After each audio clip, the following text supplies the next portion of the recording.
The Prime Minister has played down Kevin Rudd's awkward encounter with the President yesterday, saying it was just banter, and he'll continue his role to its full term that expires in 2027. There was an apology from Rudd yesterday and plenty of support for the ambassador overnight from US Republicans. Joining me on this and much more is the Deputy Opposition Leader Ted O'Brien. Ted, thanks for your time this morning. So, do you agree with Susan Lee's assessment that he should be brought home despite the apology and despite the Prime Minister standing by him and despite American Republicans throwing their support behind Rudd overnight? Good morning, Pete, to you and to your listeners today. Yes, I do, but clearly the Prime Minister won't do that. For me, the real insight from the exchange between the President and Kevin Rudd was less about Kevin Rudd's criticism of the President. That's not new news for us here in Australia. It was the fact that we had the US President sitting at the table directly across from our ambassador, and he didn't know who he was. That for me sends alarm bells. How is it that we can have our ambassador to the United States, someone who is completely unknown to the President of the United States? But he now knows who he is, and unfortunately it's clear that Australia hadn't dealt with this issue earlier. For some reason, the government, the ambassador himself, I don't know, they decided not to put this issue to bed. You can imagine if it was a very different meeting yesterday. If the exchange was not a positive one and suddenly this issue arose, it would have been a very different outcome to the entire meeting. So, look, I was more surprised by the fact the President didn't know who our ambassador was. Relationships matter. I don't doubt, Pete, Kevin Rudd's intellect, his experience, his work ethic. None of those sort of things are in question for me. But we're talking about diplomacy. Relationships matter. And if he doesn't have any relationship whatsoever with the person running the White House, that's a problem. OK, so this deal, though, couldn't have happened without the meeting, which is better late than never. Do you give Rudd any marks for helping to secure that meeting?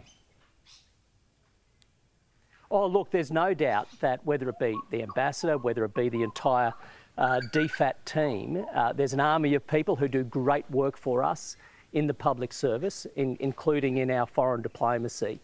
They all deserve credit for this.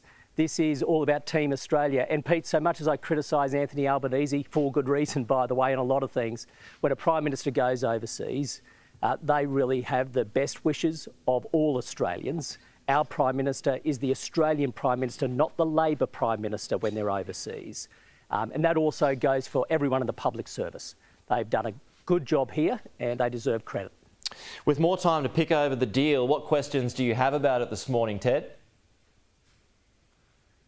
Well, look, there are going to be more parts of the deal that we start to understand. The thing that I found really quite odd is the White House released a fact sheet talking about a commitment on behalf of the Australian government of $1.4 trillion in superannuation investment in the United States. This is the retirement savings of everyday Australians.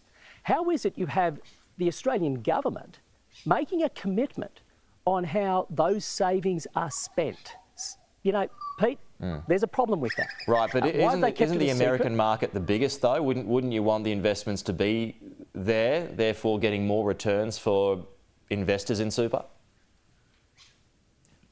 Pete, you're spot on. What's most important is maximising return for superannuation holders. My point is this: it's not a plaything of government. It is not for the government to determine how Australian savings are invested. This should not be a bargain chip in a deal. The responsibility is for the superannuation companies themselves to maximise return. How is it you have a Prime Minister doing a deal with another country using Australian retirement savings? We know how Labor feels about superannuation. I mean, look at the superannuation tax they tried to introduce. That was, super tax 1.0. They now have a super tax 2.0. And now we find out, not through the Australian government, but through the White House, that there's a $1.4 trillion commitment on behalf of the Australian people using their retirement savings as part of a deal.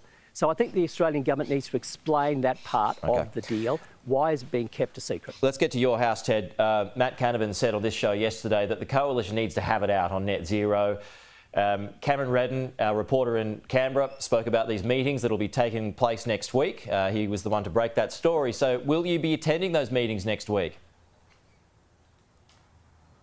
Oh, look, I hope to be at that meeting, and there's lots of discussions, and I think it's a really good thing, Pete, to be honest. I mean, let's take a big step backwards here.